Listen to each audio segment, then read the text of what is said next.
Can I just tell you something real quick? It's a little bit painful. I was just testing something on the software I use to record. It's called X Split Broadcaster. Very handy. I was like, I could have swore like when I play stuff through my speakers, it'll record that source, so I can use my mic and don't have to rely on my mic recording the speaker. The sound coming out of the speakers. It comes through the computer sound card, so it just mixes it. And that wasn't the case. I'm pretty sure it was before, but it's not now. Because this video, which is about Venezuela in absolute dire straits, even worse, from bad to worse, and from worse to terrible than worse. Or more like from bad to worse and worse than terrible. From worse to worse than terrible. I saw this. Venezuela economy grinds to a halt as Maduro orders 5-day weekend for public workers. You guys only work for 2 days. And right after that, Venezuela runs out of money to print money. It runs out of money to print new money. And I thought of the Queen song, Bohemian Rhapsody.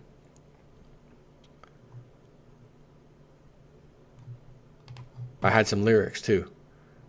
You'll be a poor boy, no inflation symphony, easy come, easy go, very high, not so low. Any way the wind blows doesn't really matter to me. Maduro just killed a nation, a socialist in his head, pulled the trigger, Venezuela's dead. Mama, socialism had just begun, and now I've gone and thrown it all away. Citizens, didn't mean to make you poor. If oil's not back up by this time tomorrow, carry on, carry on. I played it in YouTube, the karaoke version. I sang it. Wasn't a good job, so I cut some of it out and just sang the first part of that. And then I went into the video. And the painful part is that when I was doing that testing, trying to see if it records to the speakers, through the sound card, I hit the mic mute button on my microphone so that it definitely couldn't pick up that sound. And then I verified, it's quiet. There's silence here, so it's not doing what I thought it would. No problem. So I just went ahead and started the video. Forgot that the mute button was on. I just spent, however long, 15 minutes, 20 minutes, talking about this whole thing, doing my video, played it back. It's silent. What the? Not the mic. Oh my God, it's flashing. It's on mute. Oh my God. But I like my peeps. And this is a good video. This is going to show you what happens in a socialist paradise as it goes down the tubes. They can't pay for stuff. Not only that, their electricity is going down. Their hydroelectric dam is so low, it is so dangerously low that if it goes down just slightly less than 4 meters more down, all electricity production stops. They're already cutting out 5 hours a day. No electricity. We're shutting the grid down for 4 hours a day. Some places are already experiencing sporadic electricity on and off the grid. And I thought about it as I was reading this. Man, them old webbot reports had been calling for this kind of stuff. Electric grids going down, sporadic electricity, you name it. On and off, governments coming in and we're shutting it down for part of the day. These webbot reports have been talking about this prior to Venezuelans' hydroelectric dam or anything else, even on the freaking radar. Whew. Venezuela's economy literally grinds to a halt, zero hedge here, as Maduro orders 5-day weekend for public workers. Just 3 weeks ago, the Venezuelan socialist paradise gifted local workers with 1 extra day of rest each week when, as a result of the crippling economic crisis and collapsing power grid, President Maduro designated every Friday in the months of April and May, at least to start with, as a non-working holiday in his desperate bid to save electricity as a prolonged drought pushes water levels to a critical threshold at hydro generation plants. Never without a scapegoat, Maduro immediately blamed El Nino for implementing the 3-day work weekend. He's taking a page out of America's book. Oh, the markets, beginning of the year, there's a lot of weather problems. S&P's down today. There's extended cold winter days. And then some other crap happened. Oh, markets rally. Well, hold on, I thought the weather didn't change. They rallied after that? I thought it was cold. No? Oh, you just come up with an excuse. You just come up with an excuse to make people think that like all these events happen. It's like kind of a natural, action, reaction, and action and reaction. And no, it's just the club controlling all the markets. No need to look around. This plan is for 60 days for 2 months. Will allow the country to get through the most difficult period with the most risk, he said. I call on families, on the youth, to join this plan with discipline, with conscience, and extreme collaboration to confront this extreme situation. Wow. It's literally 3.56 meters now from being in the danger zone of, oh my God, power generation will cease to happen. And as I read this, I think to myself, is there any chance, is the old American club, are we using HARP, those antenna array bouncing off the stratosphere, and are we playing games, or is that a natural drought? And it just, darn old Maduro's luck, because they wanted their gold back when Chavez was alive. He's always accused the U.S. of trying to overthrow him, which is true. And we got our gold back, and yeah. And then he dies of a fast-moving cancer, of course. This guy Maduro takes over. Socialist paradise, of course, just like Chavez had. And he goes and realizes, oh, oil prices are down. We're going to have to sell off all that gold. All the gold we got back, let's sell it back to the boys, the club. So it's almost like, to me, I see this as kind of like a little spanking. Venezuela, you mess with the club, they're spanking you. Yeah, they got their gold back, but the fact that you had to put them through that, we don't play that way. Now you're going to get an extended drought. Sorry about your luck. Is that possible? Yes. Can I prove it? Not even, kind of. Moving on. Venezuela runs out of money to print new money. Is this some kind of joke? Is this some kind of comedy? Venezuela runs out of money to print new money. Zero hedge again. Back in February, when we commented on the unprecedented hyperinflation about to be unleashed in the Latin American country whose president just announced that he would expand the weekend for public workers to 5 days. We joked that it is unclear just where the country will find all the paper banknotes it needs for all its new physical currency. After all, central bank data shows Venezuela more than doubled the supply of $100 bills, $50 bills, and $2 bills, their currency, in 2015 as it doubled monetary liquidity, including bank deposits. Supply has grown even as Venezuela has fewer U.S. dollars to support new bolivars, which is their dollar, as a result of failing oil prices. And again, who sets the price of oil? We do in America.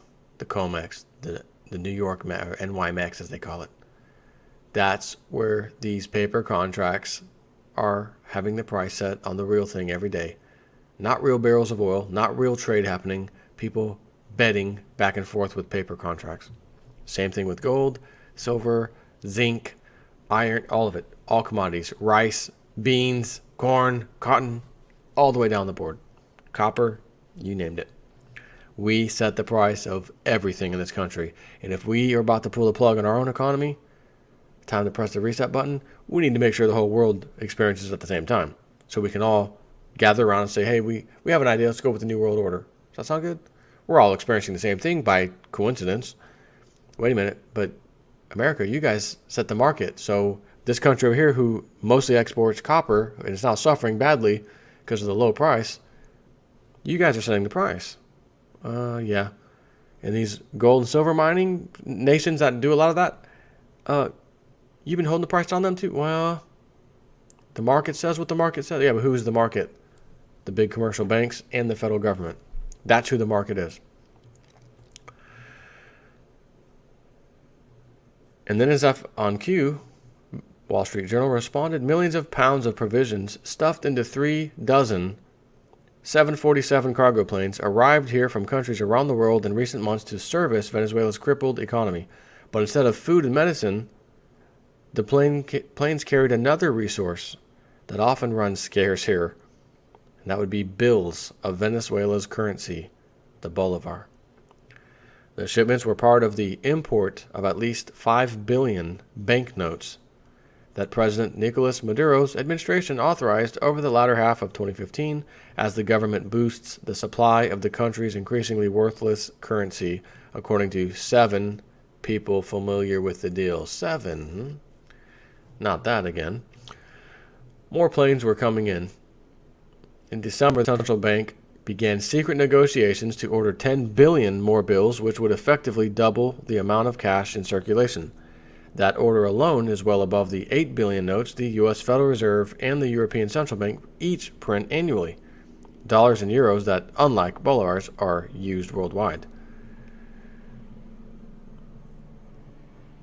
It says, currency expert says the logistical challenges of importing and storing massive quantities of banknotes underscore an undeniable truth.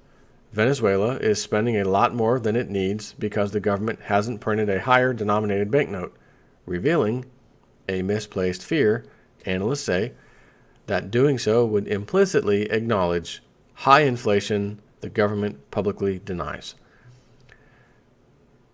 Big bills do not cause inflation. Big bills are the result of inflation, said Owen W. Linsmeyer, a San Francisco-based banknote expert and author who catalogs world currencies. Larger bills can actually save money for the central bank because instead of having to replace 10 deteriorated notes, you only need 5 or even 1, he said.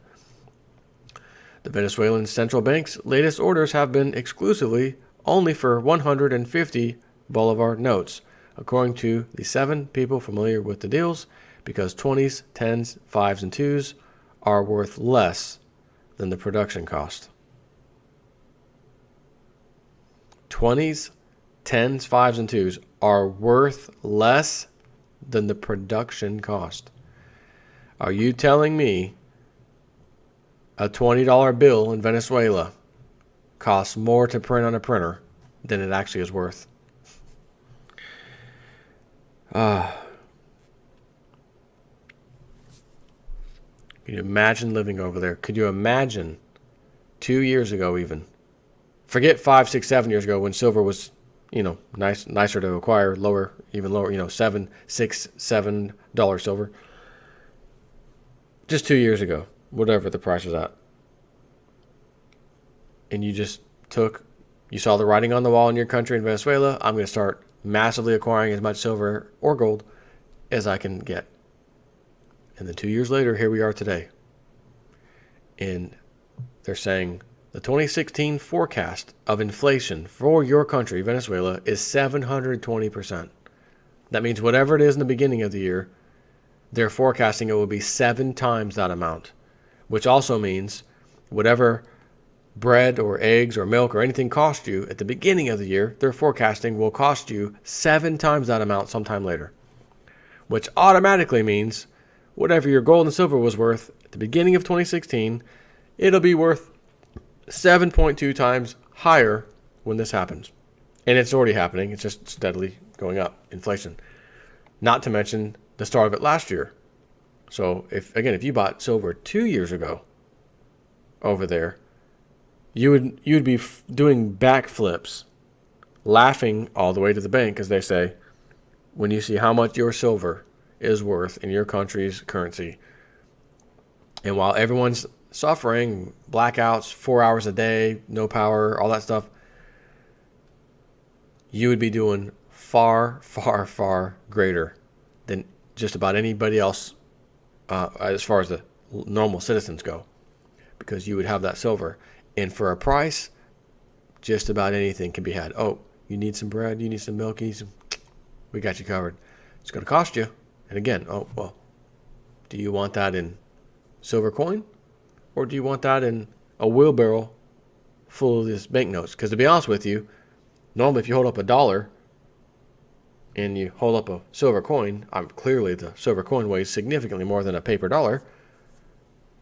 But considering what this silver coin's worth and the amount of dollars you're going to have to give me just to exchange this, those freaking dollars weigh more than my silver coin. So in that thought, I'll take the silver instead. Not to mention, as inflation goes higher, if I take those banknotes in that wheelbarrow and I stuff them in my house and hide them, and then inflation keeps rising, I still have the same pile of money. It's becoming extremely devalued. But if I took that silver coin from you and sat on it, and inflation kept going up, a funny thing happens. The value of my silver coin goes up in the essentially the opposite direction of what, inflation, or not in the opposite direction, but as inflation goes up and your dollar value goes down, the opposite occurs with silver. It goes up. So just like inflation, value of silver goes up. That's a universal currency, and that's the key. That's why I tell people to get it.